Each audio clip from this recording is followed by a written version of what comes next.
is or are the spiritual seven when it comes to marketing? These are the guys you see all over the internet. The seven, like the Gary V's, the Damon Johns, and the like, right? Well, out of those seven, there is a man named David Meltzer. And David, in my opinion, is probably one of the, if not the most down to earth of all of those people. And today I have none other than David Meltzer on the Buzzworthy Marketing Show. Let's talk today about what the trends of 2023 are going to carry over to 2024. We're going to chat about the challenges that we're going to face in 2024. He's also going to give us his insight on how to utilize AI. And he's going to wrap it up with 3 huge knowledge bombs straight from the horse's mouth. Let's go. Welcome to the Buzzworthy Marketing Show.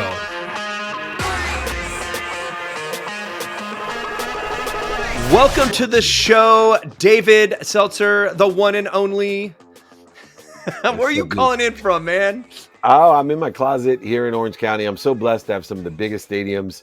I love that you call me David Seltzer because it's Seltzer with an M, Meltzer. And I have a great guy I was training one time. He said, my name's Schmidt, like shit with an M. And so I'm like Seltzer with an M, and clear enough. But I'm in my closet. I have some of the most beautiful studios, one at SoFi Stadium, one at the Wynn in the lobby. But I spend most of my time here. I'm one of the few middle-aged 50-year-olds that has gone back into the closet during COVID. And so I'm back in the closet. I love it. I love it. So I grew up in Northern California. And then I actually spent 23 years living in Alaska. You want to talk about a cool studio? Go up on a mountain and do stuff. So I want to let the guys, I want to let everybody know I brought David in, and of course I apologize. My dyslexia on the Meltzer Seltzer thing is always there. So I appreciate you making sure that people can actually find you, by saying your name right. So I'm good with first names. Anyway, I want to dive in and talk about, you are well known for your business prowess and definitely a thought leader in marketing, and especially in digital marketing. And so I want to start our conversation and just pack this conversation with knowledge for our entrepreneurs and our marketers who are listening, right? And so we're at the beginning of 2024 when this is being recorded. So let's start with like some of the trends you thought were really positive coming out of 2023 and maybe some predictions coming into 2024.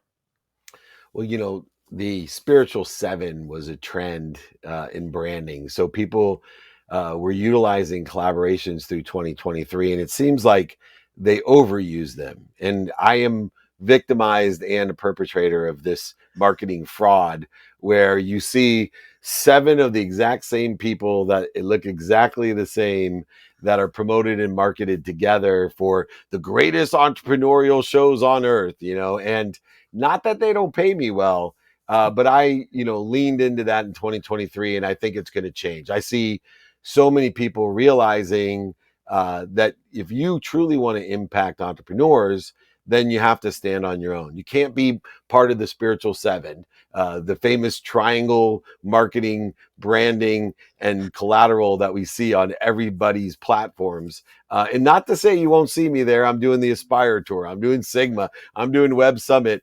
And the list goes on, by the way. I don't know where everybody got into that triangle. I feel like you're from Northern California, right? Like the seagulls lining up on Pier 39 and flying off in a big thing. And Gary V's the front bird. And then there's Ed Milet and David Meltzer, Tom Bilyeu and Patrick Bet-David, all lined up there. And I'm the sea lion on the actual pier in the back that nobody can see, right? Right. So now is like trend. Damon John part of that 7? Because he is like, oh yeah, all the sharks right now. Yeah, all the sharks are always included in the spiritual 7. But I see more women going to be included. I see more 2 people conversations. I'm going on tour this year with Dane Cook. a Okay. little bit of Well, can you outside. cook? Uh, 2 people with participation, 3,000 people at the YouTube theater, Nice. a smaller theater setting, not all the Salt Delta centers in the Madison Square Gardens with the spiritual seven. But I think you're going to see more I heard that conversations. the LA stadium is open now. I don't think they're going to be using that for a couple months. So maybe there. Yeah, there you go. It is. And I'm right down the street. I have a 10-year lease at SoFi. So I have the biggest waiting room in the world. If you want to come and visit me in my studio at SoFi, there's 65,000 seats to wait for me. But more importantly, I see that trend dying. Dane and I think, are going to lead the way in more conversations that include the audience. That's A lot awesome. of Q&A, Mm. smaller, intimate settings, masterminds that are in person. Oh, that's Mhm. the other side of it. I Yes, think in person, people miss in huge. person, and I'm really good in person. And I can't Yeah. wait for people to take value in person more than they have in the past, and be willing to make an investment to pay to meet someone in person and Yeah. ask for help. Well, if you have any room for short, bald, bearded guys that know a little bit about marketing, I know a guy. So I love it. Yeah, well, we got we're 200 dates this year already scheduled for me. So we're always looking for every type of person, but especially anyone that's short and bald. I love people that are my size, and I love people. If you're bald out there, and I'm working on it, you're remember, grass doesn't grow on a busy street. So it says something about you. I love it. I love it. All right. So I love the fact that we're talking about getting personal again, right? Like it's not the big panel, and it's like a parade. Like you're talking about the spiritual seven. I feel like we get paraded. These people get paraded in front of us, right? And it's like ooh, ooh, and it's not really a lot of meat. Right. I was just Yeah, at TNC, Traffic and Conversions, and they moved it from San Diego over to Vegas. I yeah. actually left through the after the first day. I didn't actually go back to the second and third day because I'm like, I've been here. I've only been there like maybe 3 years because like I tried my first time right before COVID hit in 2020. So the last 3 years I've gone, and I'm like, wait a second, this is just regurgitation. Like literally, Ryan Dice's signature talk right at the beginning is the only thing I got good, really good information, and I could have watched that on a recording. And I'm just like, why am I here? I went home. I was like, done. So Yeah. I think that you're right in that the trend is about getting more personal and letting those panels, I think, is what you were kind of alluding to, where we have the audience coming with their questions and letting just a small handful of experts respond to those questions so everybody can get something from them. And I love that. Those are some of my favorite time on stage, is those conversations where there's multiple people able to kind of banter back and like, yeah, I got this idea and then this idea. And then the audience is just like sucking it in. I love that. And with all that information, though, we're still getting a lot of challenges. What do you see the biggest challenges for marketers and small businesses out there in 2024? I think the biggest challenge is the marketers themselves.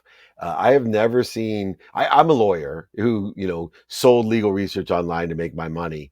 Uh-huh. I admittedly, and people know this about me, I was a liar, a cheater, manipulator, overseller, and back end seller to make my first millions. And Mm, as a sports agent, it's almost a common thread.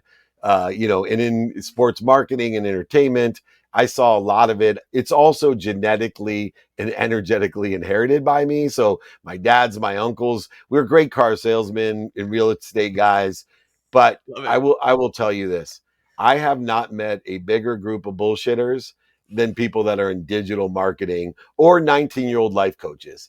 I mean, and so I think the biggest challenge is people that look like you and I, people like look you and I are ready to do digital marketing, and there's a bunch of young piranhas that are blowing smoke so far up middle-aged mutant turtles' asses, like me and you, and they are getting ripped off worse than lawyers, agents, and Mm-hmm. entertainers and Mm-hmm. publishers, all the insurance all the scumbags that I grew up with outselling and Mm, overselling. I have mm-hmm. never seen so much bullshit about Yes.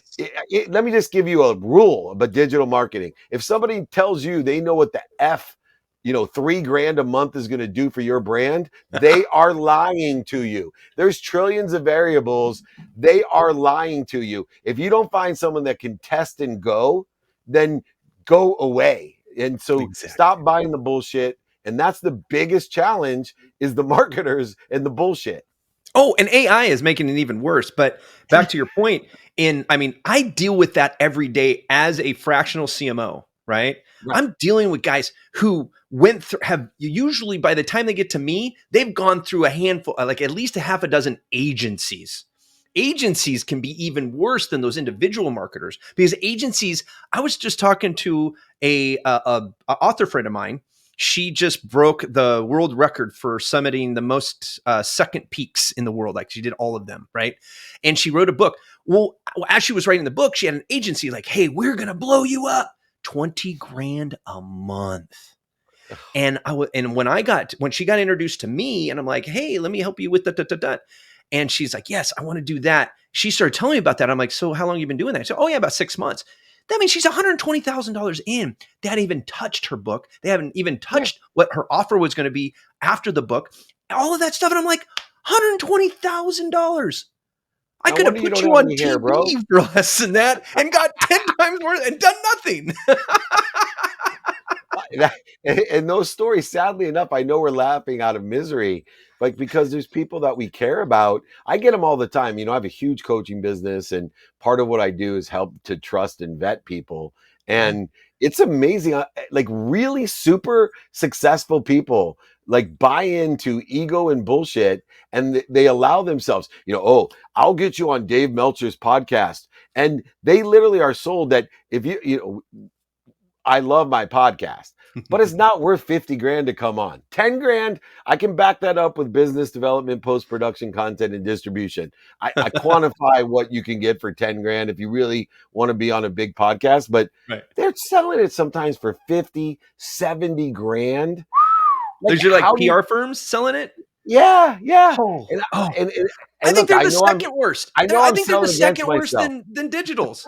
Don't you I think? know. I think that PR firms are second worst at digitals. And the reason they get away with it is because the KPIs are so fluid and there is so much of that ego centered KPIs out there, reach and frequency. And I'm like, yeah, but who are you reaching? And is the frequency even matter? Like it's the second worst. Yeah, definitely. I pride myself. I think my biggest value in this respect is I've stuck to my guns, and I built a community of powerful people that want to help each other and know Nice. people that could help each other. And if you ever want to read an article that's aligned with my belief system, it's called 1,000 True Fans. And I truly believe if you get 1,000 true fans, Oh that yeah. your grandchildren will never work.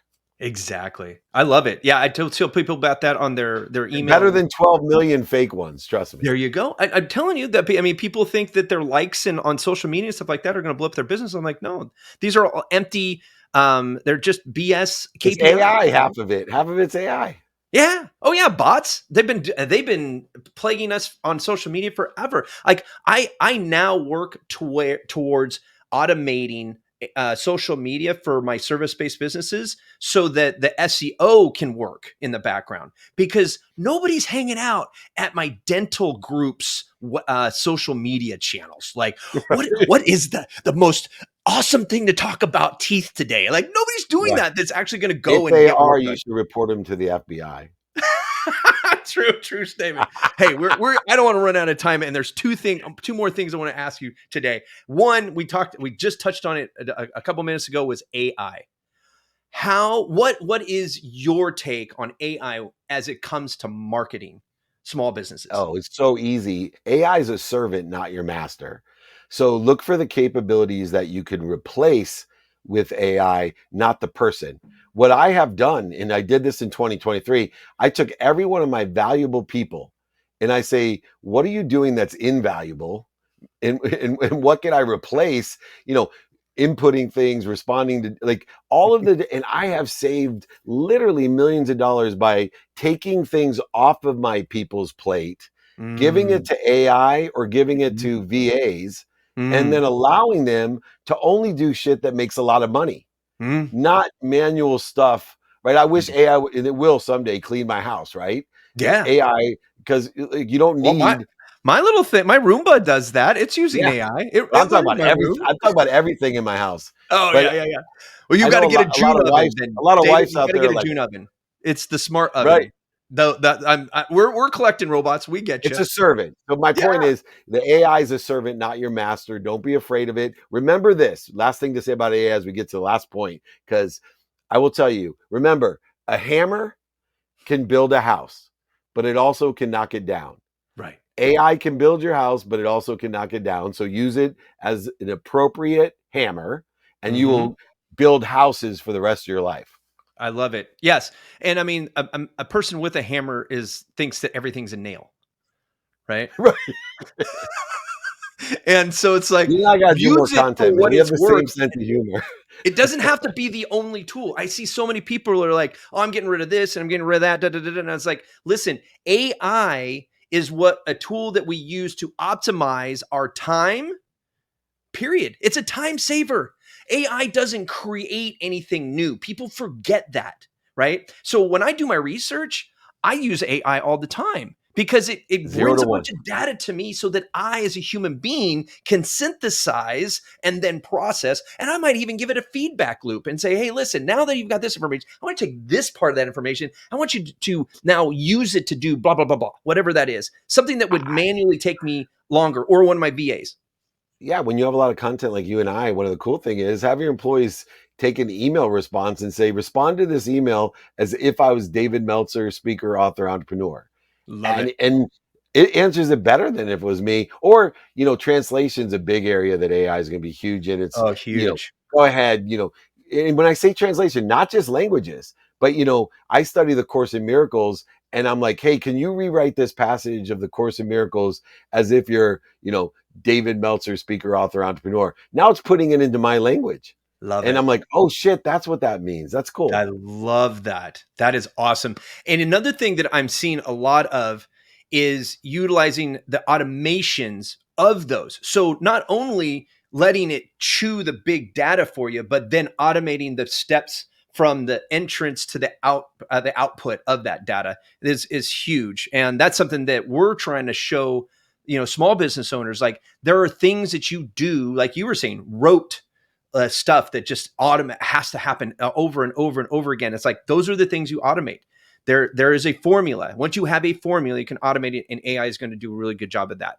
So I want to make sure that we have enough time, because I follow you on LinkedIn. You're one of the few people I do, and you always have these really cool quips of genius advice for small business owners and other marketers and stuff like that. So for our aspiring marketers and our energetic entrepreneurs out there, what is your advice for 2024? Community. Let's change the paradigm of business. Don't worry about making money. Don't worry about the outcomes that you think you want. What I want you to think about is building a community, because as a small business owner and an entrepreneur, you've never had, through marketing, a greater opportunity to reach 7.6 billion people. And if you're focused in on outcomes, you're going to be in trouble. Utilize the strategy and perception that I'm going to build a community of people that are going to help each other and know people that will help each other. Those are people that will do two things that are guaranteed over time to make you one of the biggest brands or companies, products, services, solutions in your expertise or topic or subject matter. And it's very simple. People who build a community of people that want to help each other and know people that can help each other, they will buy from you for life and sell for you for life. And there is Love that. nothing more valuable. And when I met Gary Vee 7 Super Bowls ago, I was so stupid. I was with AJ doing some consulting on his sports agency. We're at the Nike suite. Everyone gets excited. They're like, oh my gosh, Gary Vee is here. And I turned to AJ Vaynerchuk, no lie. And I'm all, who does he play for? And Gary's like, I didn't know. Well, because I'm a middle-aged mutant turtle, bro, and I'm 50 years old. I don't know what Gary Vee is. Anyway, Gary told me, hey, man, for the sake of what? Why are you going to invest all this money in building a digital brand? Why do you want to have a podcast? And I said, because I want to build a community. I'm going to make this investment. And if the only outcome I have at the end of the year, it's in, late January is the Super Bowl. Back then I said, if all I have is 2 people that will buy from me and sell for me every year, when I'm 70, 20 years from now, I will be the most notable, successful person in my subject matter or topic or expertise. And it has accelerated at a faster pace because 2 times 2 times 2 times 2 is Oh 2 yeah. million times 2 million. And Yeah. that's a pretty big audience. Tiny compared to the 7.6 billion possible, but Yeah. 2 million people follow the 1,000 true fan formula. Build a Yes. community in 2024. You'll be thanking Uncle Dave in 2025. I I promise love it. I love it. And I think that it's important that you said like a year, like communities don't happen in a quarter. And you. Or a really, to day. be honest with you, as far as small business owners and the people, us E-level celebrities, way down here in the E-level, we have to wait. We have to work at this for years. I wrote my first book in 2021, right? I'm slowly getting that community up, and you have to continue to work it, and you got to show up every day. And like you said, if you could just get 2 people to listen to you in 12 months, 12 months, that's a small room for 12 months worth of work. But Yeah. the compounding effect that you talked about is so huge. It's what I talk about in the rule of 26 is the compounding effect. And that leverage, when you do get those honest fans, the engaged fans, the people. I have one guy, if we ever have a mistake in a podcast, he emails us immediately because he's the first one to download it. I know every morning Yeah. at It'll be I like want to say Meltzer, not 6:30. Seltzer, you moron. He's going to definitely tell me that. And that's my wife's going to laugh at me for doing that because she knows I'm horrible with last names. I'm like, Yesterday I did an interview and I was reading something because we're doing it virtually, right? And I accidentally made the mistake of looking down at an email I'm on. And for some reason, I forgot I was a visual, right? I'd give the biggest yawn in the middle of this guy's answer. And thank goodness he's from Australia with a great sense of humor. He's like, am I thrilling you, David? Because he goes, like, are you serious? So don't worry. oh my God. Even all of us make mistakes, and I take it as a compliment that you had me on here. We're going to do so much more content, meet each other in person. I'm going to leave you with 3 pieces of advice as All right. well. The 3 best ways to get and maximize the difference. 1 is AI. Dive into AI. Trust me. Mm, 2, keep your people skills honed. It's going to mm, be a mm, huge differentiator in the world. Those people mhm, that can look somebody in the eye and give them a hug, make mm. them feel away in person on stages and panels and wherever you are, just meeting at a booth, it doesn't matter. And then the last one is interesting. I believe you got to lean into AI, you got to lean into personal skills, but lastly, read. This whole problem of real and fake, your mind needs to know the difference between real and fake. And the best way to exercise your mind to realize what's real is reading. Reading is the workout for the mind to know what's real. Those people that use AI, that have people skills and know what's real, are going to exponentially attain what they want faster with the exponentiality that Michael and I are talking about. Email me, david@dmeltzer.com, david@dmeltzer.com. I'll send my book. I'll sign it for you. I'll pay for shipping and the book. And we got to do more together, my brother. Thank you for having Awesome. me. I love it. Hey guys, this is gold here. You got to grab his book. I'll give some more information here right after our outro. David, thank you so much. I told you guys it was going to be amazing. Oh my gosh, I love talking to people as smart as David and as humble as David. He is such a pleasure to talk to. I'm really looking forward to having him back on the show in a season or 2 when we can squeeze us into his schedule. Hey, by the way, if you haven't subscribed to the show, you need to make sure that you are not missing episodes like this. I am bringing the heat this season. You've seen it in the last season. If you're just starting with us, make sure you subscribe and like, and give us some feedback. We'd love to learn how we could even make it better. But until next time, stay buzzworthy.